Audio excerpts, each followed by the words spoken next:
Goeiedag, good day, fellow South Africans, and just so you're aware that there were comments that the ANC had not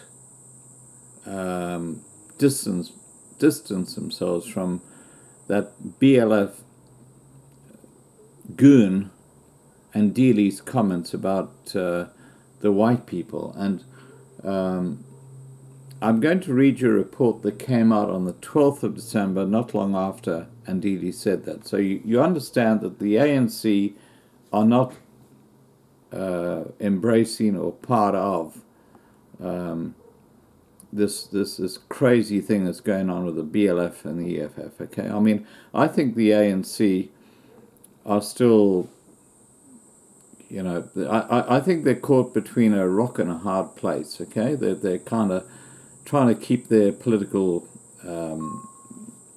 dominance, but the trouble is that you got people like Malema who are just causing so much shit, and the last thing in the world we want is someone like Malema running the government.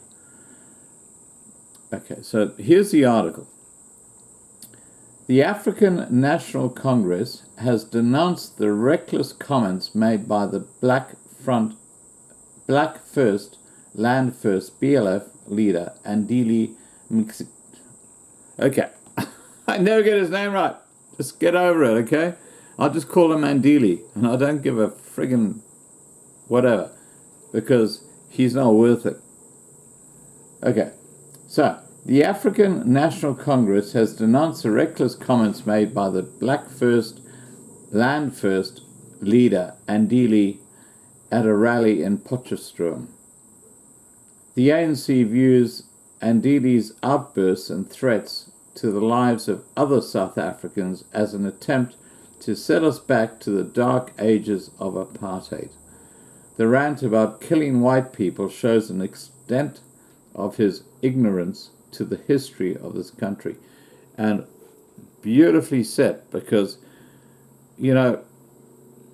if you look at the early history of South Africa, the Afrikaners and the Boers were at the forefront of coming in confrontation with the Bantu and the Nguni people, and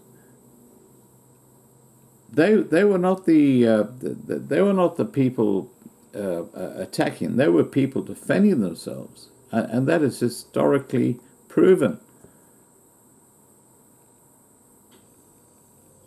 Anyway, let's move on. The movement is disgusted. This is the ANC movement, is disgusted at racist statements made by this BLF idiot, hurling racist diatribe against white people. Over the years, the ANC, as a leader of society, has been advancing socially cohesion to create a nation that is non-racist, non-sexist, and democratic. We call for harsh consequences for anyone who tries to divide our people in this country. Every citizen's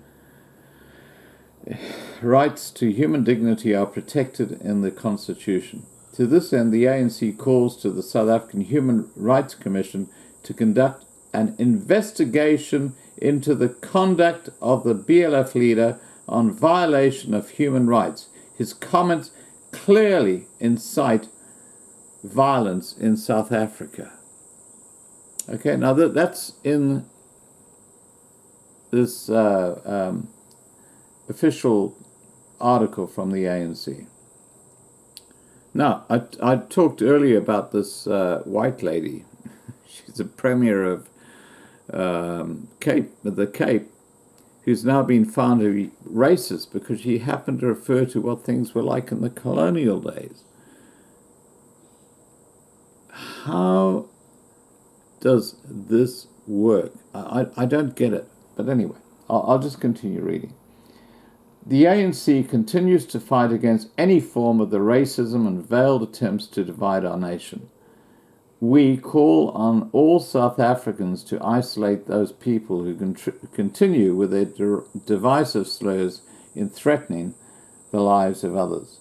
Social cohesion is embedded in the ANC's very core, mission of building a united, democratic, non-racial, non-social, non-sexist.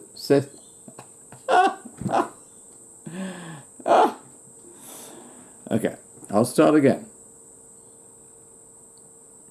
Social cohesion is embedded in the ANC's very core mission of building a united, democratic, non-racial, non-sexist, and prosperous South Africa. The ANC is unwavering in its stance that all those involved in any racist acts and utterances must face the law of the land. Okay. Why aren't they? And I have one very simple question for the ANC. Jacob Zuma has just set up a social page on Twitter, and I'll link it down below. Now, he was the guy who was filmed singing that song when he was the ANC president, Kill the Boer.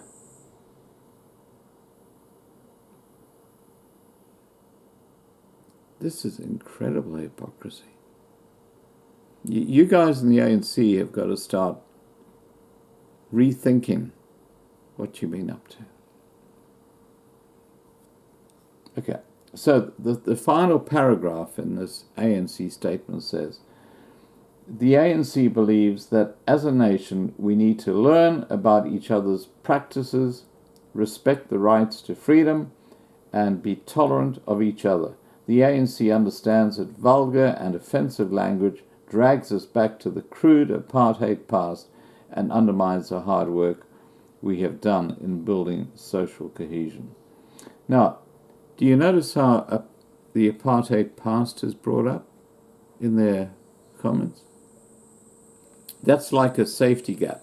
It's you know when you land in the water and you're going to drown, you've got this little floaty that keeps you up. That's apartheid. They can do what they friggin' will like, but as long as they got this floaty on, the apartheid thing, they can do what they like. This is incredibly, I mean, I know what they're saying, but if you read between the lines, I don't believe them. I'm sorry, guys, I don't believe them.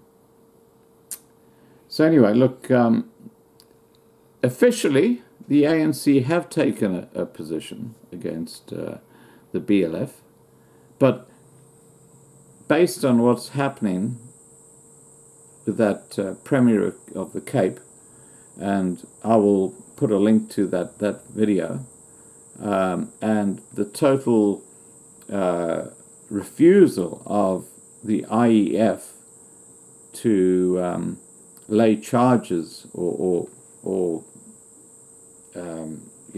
get people like Andili and Julius Malema in front of the courts is an extraordinary double standard. All right, guys, I am officially off to bed. It's been a long day, guys. You make it a long day for me, and I'm not complaining because I'm in your court. I have a lot of time in my hands, and most of my waking hours are spent looking out for you, okay? Now, I'm not just talking about whites, I'm talking about Indians, I'm talking about coloreds, I'm talking about minority groups in South Africa. Because, and let me just add to that. Let me just clarify, please, let me clarify. Most Bantu people have no interest in violence. But the problem we have, and those Bantu people are often Christian people they're following religious Christian beliefs, but we have a tiny minority in South Africa, and I think this is where it's a wake-up call, okay, guys? The guys who've taken over politics in South Africa are extremists. People like Malema and Dili, you name it. And they believe in witchcraft. And this is a huge challenge for the white population to work with other groups, including the Indians, the Khoi, the San, the Coloureds, and black Africans who feel equally that things are going pear-shaped, and toss these idiots out, because I really think that this is a really big opportunity to do that. All right, guys. Have a great day. Remember to subscribe to be kept informed, and I'll see you in the morning or your evening. Don't you love time zones? No, guys.